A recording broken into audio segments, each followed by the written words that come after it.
हाय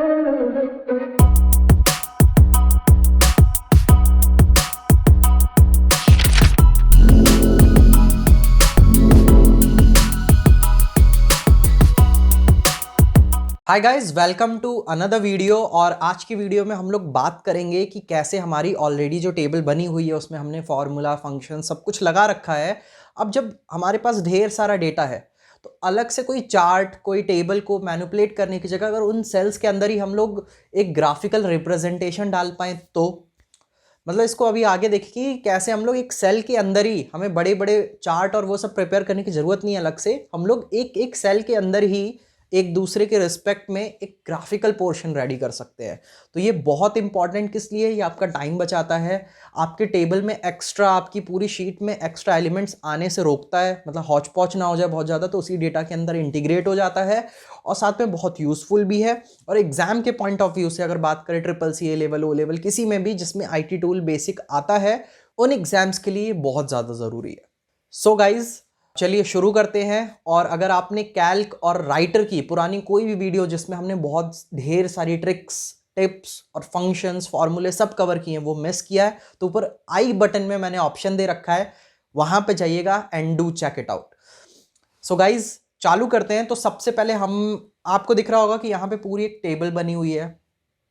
इस टेबल के अंदर आपको हम लोग, चलिए चालू करते हैं ग्रेड से। अगर मान लीजिए हमें ग्रेड को कस्टमाइज करना है तो अभी हमने यहाँ पे तो 6 लोगों का ही डेटा दे रखा है, और लोगों का डेटा होता तो हम लोग यहाँ पे क्या करेंगे, इस ग्रेड को पहले पूरा सिलेक्ट कर लेते हैं जिस एरिया पे हमें अप्लाई करना है।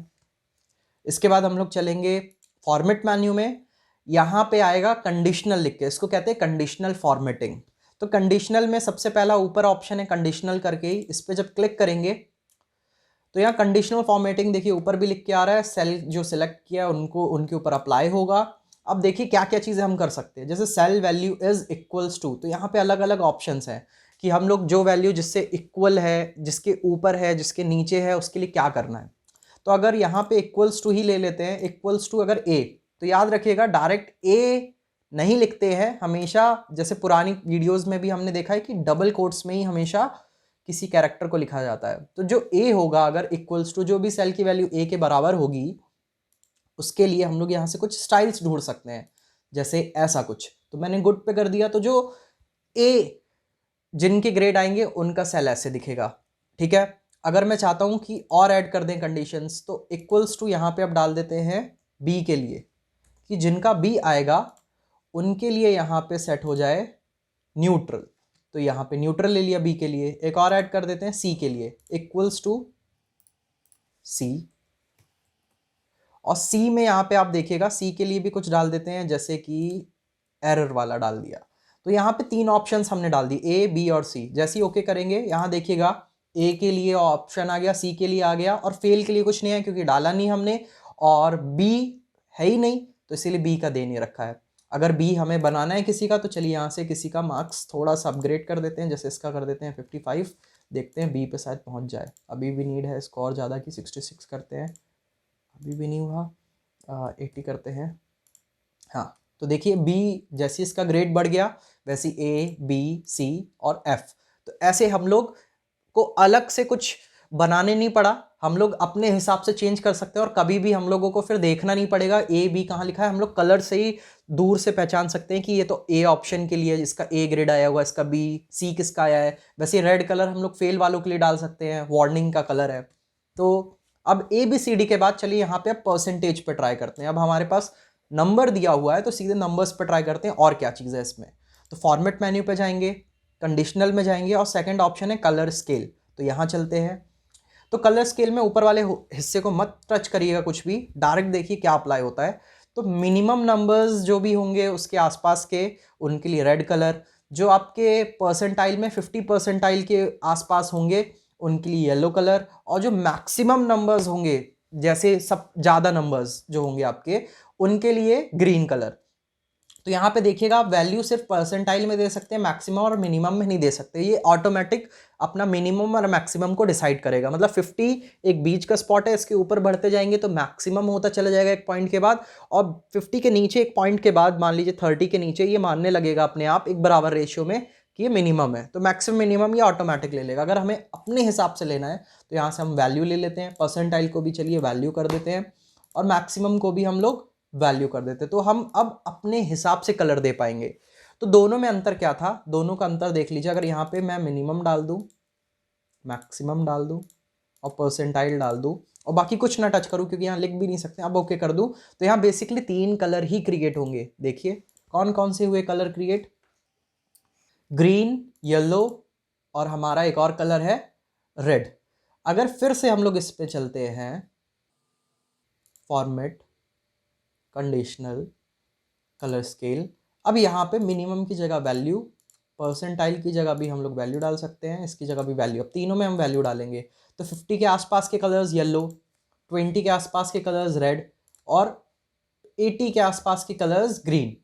अब यहाँ पे हमें कई कलर शेड्स भी देखने को मिलेंगे, क्योंकि मान लीजिए जो 50 भी नहीं है, 20 भी नहीं है, जो है हमारा 30, उसके लिए क्या होगा, एक नया कलर क्रिएट होगा, येलो और रेड के बीच वाला। तो इस तरह से एक वर्क करेगा।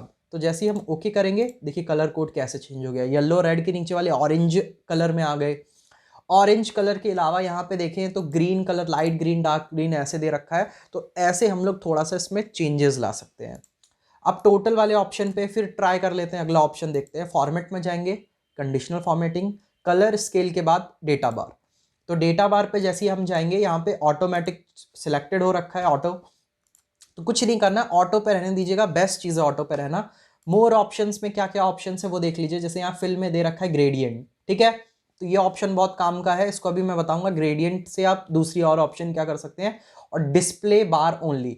तो ये दो ऑप्शन याद रखिएगा, इसको अभी प्रैक्टिकल चेंज करके देखेंगे। तो अभी नॉर्मली कैसे काम करेगा, हमने कुछ नहीं किया है, डेटा बार में गए, कोई चेंज नहीं किया है, रो हमारी सिलेक्टेड है, बस जाते ही मान ओके कर दीजिए। तुरंत देखिए यहाँ पे हमें एक स्केल दिख गई है, जिसमें हमें साफ साफ पता चल रहा है कि कौन सा नंबर बहुत बड़ा है, कौन सा छोटा है, सिर्फ कलर के बेसिस पे। देखिए ये बहुत दूर तक जा रहा है, तो ये बहुत बड़ा है। ये देखिए उससे थोड़ा पहले ही एंड हो जा रहा है इसका शेड, ये और पहले, ये और पहले, ये भी पहले। तो ये इससे हमें आइडिया लग जा रहा है कि कौन सा शेड बड़ा छोटा है। देखिए अगर यहाँ से मैं किसी की वैल्यू बदल दूँ, किसी को 99 कर दूँ, तो देखिए अपने आप ये स्केल और चेंज हो जाएगी। अगर मैं क्या करूँ, इसकी और बदल दूँ, इसको 1000 कर दूँ, तो देखिए अपने आप स्केल कितनी चेंज हो गई। तो आई होप समझ में आ रहा होगा कि ये उसी डेटा के अंदर ही हमें सब कुछ दिखाने की कोशिश कर रहा है। फिर से सिलेक्ट करते हैं, फॉर्मेट में चलते हैं, कंडीशनल फॉर्मेटिंग, डेटा बार, और यहाँ पे मोर ऑप्शंस में जाके अगर हम लोग क्या करें, ग्रेडियंट की जगह डाल दें कलर, तो यहाँ पे जो ग्रेडियंट लुक आ रहा है, मतलब डार्क और फिर धीरे धीरे फेड होता जा रहा है, ये वाले लुक की जगह एक सॉलिड कलर बनेगा। और डिस्प्ले बार ओनली, इसकी हेल्प से क्या होगा, जो नंबर्स हमें बार के साथ नंबर्स दिख रहे हैं वो गायब हो जाएंगे। तो ओके करके ओके करते हैं, देखिए नंबर्स भी गायब हो गए और हमें अब साफ साफ पता चल रहा है कि कौन सा वैल्यू कितनी बड़ी कितनी छोटी है, किसकी वैल्यू। जैसे यहाँ पे इसकी वैल्यू हम लोग अगर चेंज करें 99, तो देखिए यहाँ पे आपको चेंज होते हुए दिखेगा, तुरंत बढ़ गया वो, ठीक है। तो आई होप आपको डेटा बार समझ में आ गया होगा। वापस से अगर जाके हम लोग वो हटा देंगे, कंडीशनल फॉर्मेटिंग में जाके, डेटा बार में जाके डिस्प्ले बार ओनली ओके कर दीजिए, तो अब नंबर्स हमारे लौट आएंगे। और ग्रेडियंट में लाना है तो ग्रेडियंट में ला सकते हैं। तो आई होप आपको ये 3 ऑप्शन समझ में आ गए होंगे। और गाइज यहाँ पे एक और ऑप्शन हमारा बहुत इंटरेस्टिंग बचा है, उसको देख लेते हैं। यहाँ पे हमने डेटा सेलेक्ट किया, फॉर्मेट मेन्यू में गए, कंडीशनल में, और आइकन सेट। अभी आइकन सेट में यहाँ पे क्या होगा, आइकन्स आएंगे। यहाँ ढेर सारे अलग अलग टाइप के आइकन से देखिए, जैसे ट्रैफिक लाइट वाला आइकन, सर्कल्स के साथ आइकन, रेटिंग के लिए आइकन, और क्वार्टर्स में आइकन। तो ऐसे आइकन के बेसिस पे हम डेटा को दिखा सकते हैं। तो यहाँ पे अब हम लोग क्या करेंगे, यहाँ परसेंट दे रखा है, तो सबको वैल्यू पे बदल देते हैं। हमें एग्जैक्ट वैल्यू के हिसाब से डेटा चाहिए, तो वैल्यू कर दिया हमने। अब जो नंबर हमारे 90 के ऊपर होंगे उनके लिए फुल क्वार्टर, जो हमारे 70 के लिए होंगे उनके लिए ये वाला आइकन, 50 के लिए हाफ वाला, 30 के लिए ये वाला, और जो 30 के नीचे है उसके लिए ये सिर्फ एक सर्कल। ओके कर देते हैं। देखिए अपने आप हमारे पास वो आइकन्स आ गए यहाँ पे, और सेट भी हो गए। जो 90 के ऊपर थे, 30 के नीचे, 30 के ऊपर, जो भी हम कंडीशन दी थी उसके हिसाब से आइकन्स आ गए। तो अब ये डेटा हमारा, ध्यान से देखिएगा, इसको थोड़ा स्ट्रेच कर दे रहा हूँ तो प्रॉपर आ रहा है अब। तो ये ध्यान से समझिएगा, ये हमारा इसी एक पर्पस के लिए यूज़ होता है कि हमें अलग से कुछ ना बनाना पड़े। विद इन अ सेल हम लोग ग्राफिकल रिप्रेजेंटेशंस बना सकें, जिससे हमें बहुत ईजी हो जाए कोई भी डेटा को तुरंत कंज्यूम करने के लिए। तुरंत हमें समझना है कौन सी चीज़ ज़्यादा कम है, किसकी फ़ीस ज़्यादा है, किसकी कम है, सेल्स कब ज़्यादा कब कम हुई। तो तुरंत हम लोग एक एक नंबर को कैलकुलेट करने की जगह ग्राफिकल फॉर्मेट में देखेंगे तो हम लोग बहुत आराम से उसको कंज्यूम कर पाते हैं। तो आई होप आपको समझ में आएगा आज का ये क्लास में जो भी हमने पढ़ा है। अगर आप लोग नए हैं तो प्लीज़ सब्सक्राइब करें, और अगर आपको वीडियो अच्छी लगी हो तो और लोगों के साथ शेयर करें, लाइक भी ज़रूर करिएगा, और ऐसे और कंटेंट के लिए नेक्स्ट वीडियो में ज़रूर आइएगा। तब तक के लिए पैकअप।